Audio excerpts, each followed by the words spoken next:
Welcome to Socratic Questioning and Online Engagement. My name is Beth Myers.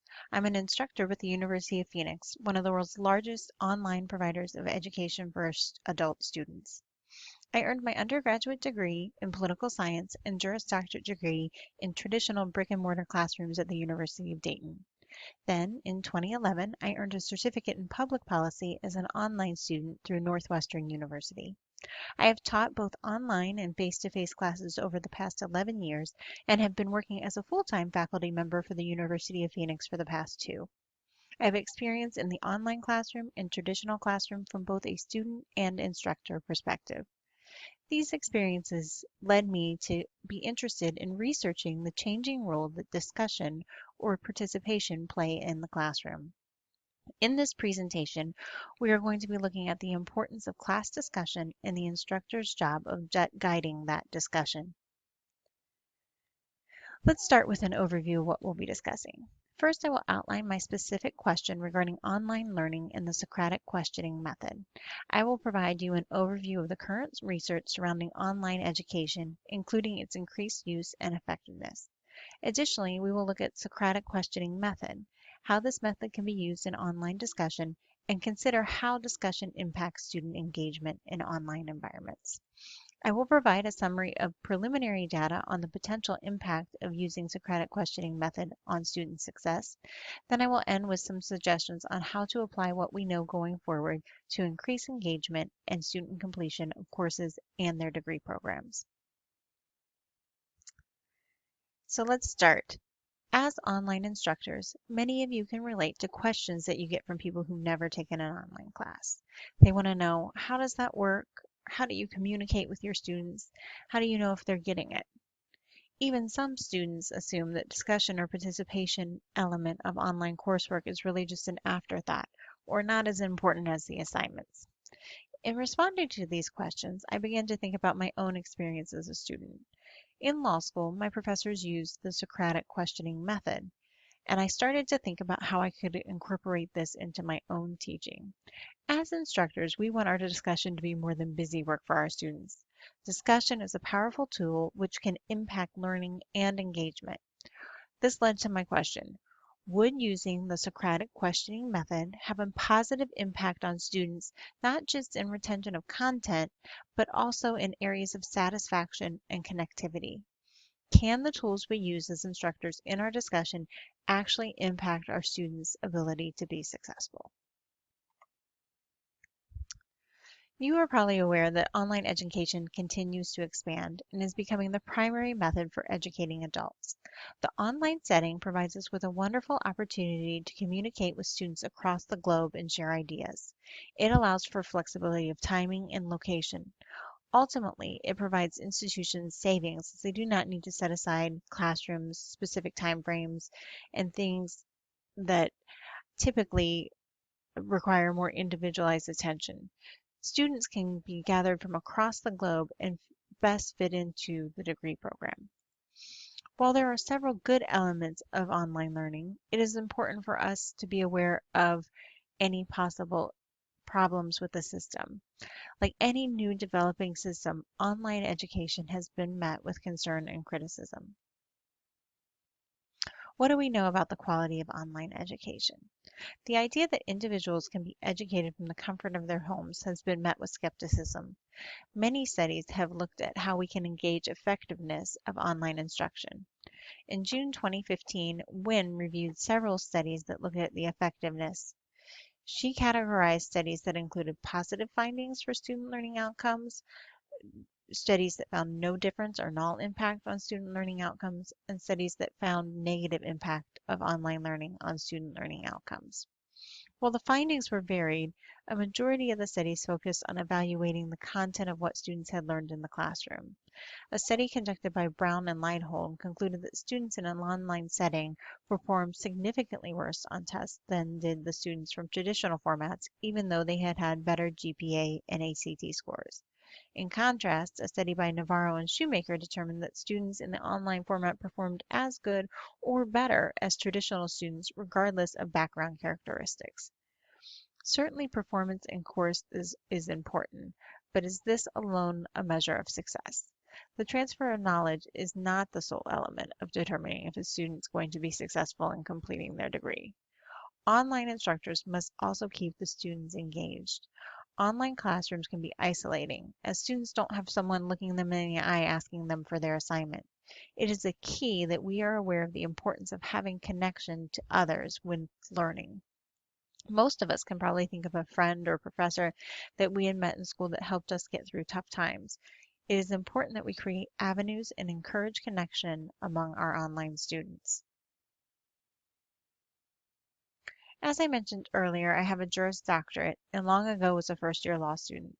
Law professors are notorious for using a form of questioning known as Socratic questioning method. Scott Turow outlines what the first-year law school class experience is like in his book for 1L. For those of you who have not read it or have not experienced law school firsthand, I can tell you that it does a good job at conveying the fear that a new law student feels walking into their classes. In Socratic questioning method, the professor uses follow-up questions to get students to think more deeply about topics. Socrates used this type of questioning to challenge his students to question their own thinking. The purpose is allowing the student to find on their own that they did not know what they originally thought to be true. One author describes Socrates' purpose for this questioning was to allow students to realize on their own ignorance so that they may acquire true knowledge. This can be a tough way to learn information, and it's humbling to prove yourself wrong. However, this is where true learning happens. I often talk with my students about the importance in knowing the difference between memorization versus learning materials. Sometimes students at the post-secondary level have not yet been challenged to look at learning in a different way. For a variety of reasons, some students believe that in order to be successful, memorization is all that you need. However, we know that a key to long-term learning is understanding.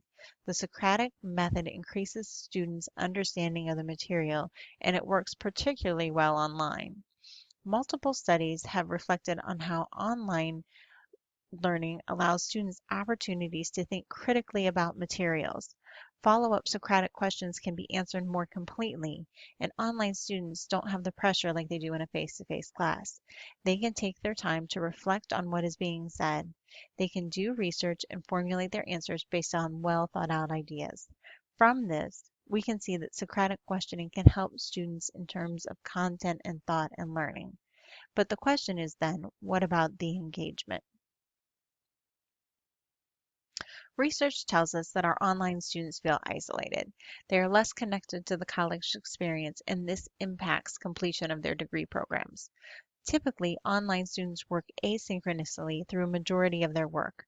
Unlike traditional face-to-face classrooms, they do not have to be somewhere at a certain time in order to join the class discussion. This freedom is exactly what makes online learning appealing for so many students, especially working adults.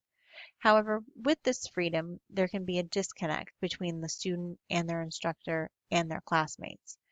As a former online student myself, I can tell you that there were times that I felt very alone when I went to approach discussion and didn't have anyone there to look in the eye. Connectivity is an important element of our student success. Certainly, learning content is key, but for long-term success, our students need to be engaged and feel connected. The more likely they are, the more likely they'll complete a course and then ultimately their degrees. As I mentioned earlier, I'm sure majority of you can think of a classmate or professor that you relied on at some point in your program. They might have helped you with one project or course or throughout the degree.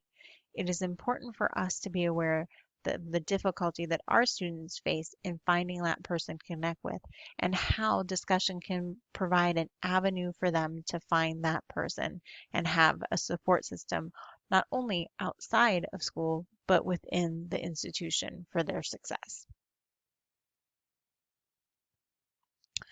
Let's look at what we know. We have data that Socratic questioning is an effective tool in an online setting with regard to learning content.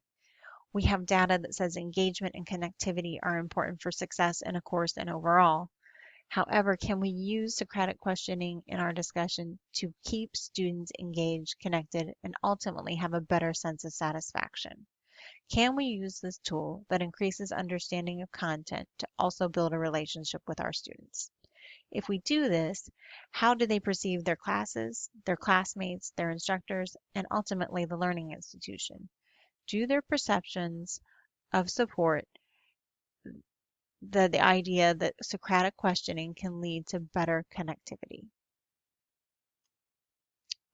With this, I decided to create a survey. In order to gauge whether or not this method helps impact the gap in engagement, I conducted an online qualitative data analysis to evaluate students' responses on perceptions of engagement. Students have been asked to evaluate the type of questions used by their instructor. They were asked about the frequency in which their instructor provided specific responses, sought follow-up answers, and engaged with the class. Further, the students were asked to evaluate their perception of their instructors, their peers, and the university, and particularly the students' perceptions on connectiveness and course satisfaction. Anecdotal evidence suggests that there is a positive impact. I have gathered a small amount of data on the topic, but preliminary results are showing that students with instructors that engaged in Socratic questioning reported being very satisfied with their instructor and their university. However, more data is needed to make a definitive determination on the impact. I would like to have as much data as possible and hear your thoughts. We are in the process of collecting and evaluating data on this topic, so please share this survey link with your students or your coworkers to give to their students. The ultimate goal is to provide a learning experience for our student that remedies some of the concerns of isolation and disconnect that many online students encounter. We are hopeful that with this research, we will be able to determine if Socratic questioning method is an effective tool for instruction to use in their classrooms. Additionally, in future studies, I hope to look at the impact of Socratic questioning on degree completion as well. Before we end, I wanted to share with you some tips for increasing engagement in using Socratic questioning. Some of them I'm sure you're already doing. However, I think it's helpful to have a list as a reminder of engagement is key to our students' long-term success. Small things that we can do can significantly impact not only how the students view their instructors, but also their work, their classmates, and the institution. It's not about the questions specifically, but about how the interaction can impact their view. First, I recommend referring to students' names within their posts. Let them know that you know who they are. Also, if you can mention or incorporate something that you know about them within your response, that's helpful as well. For example, maybe they said they were going to be starting their own business or seeking a specific promotion at work. If you can reincorporate this into your questioning, it will let them know that you're interested in them specifically. Also, challenge students' thinking by asking specific follow-up questions to that student. Here we want to avoid the appearance that our response is canned or could be applied to someone else. We want them to know that we've read what they've said and that we are speaking specific clarification of their point. This challenges them to use that Socratic method of questioning their own thoughts and defending what they've said. Next, encourage questions that are opposite or counter what the student stated. We sometimes say we're being devil's advocates, and I share an experience with my students from law school where we spent a semester writing a brief from the point of view of the attorney for the plaintiff, and then the instructor required us to argue the case in front of a panel as if we represented the defendant. The purpose is encouraging the student to find the weakness in their own argument and uncover what they did not know. So in this role, asking them to flip and be on the opposing side requires them to dig in and look at their own weaknesses of their argument and potentially find out things that they didn't know. Additionally, I encourage instructors to continue on in the follow-up responses instead of an exchange just being one back and forth to continue to dig. So once they've come back and provided information on potentially where their weaknesses are, to continue to follow up on that and dig a bit deeper. Really stick with the student, not to exacerbate a point, but to encourage them to dig further and deeper down. Sometimes students will provide a short response, and we really want to keep a dialogue going like we would in a face-to-face classroom where we're discussing something back and forth. And finally, my goal is always to engage with each student at least one time per week throughout the course. We never want a student to feel that they've gone a period of time without connection to the instructor. And Socratic questioning method, by following up with your students on specifics from their post, really require us to get engaged with them each week when they respond to our discussion questions. So those are my thoughts and recommendations. If you would like a copy of this presentation or if you have any questions about the survey, please feel free to reach out to me. My email is beth.myers, myers, @phoenix.edu, or feel free to give me a call. My number is 602-713-7963. And like I said, I would love to hear your questions, comments, concerns, suggestions on this topic.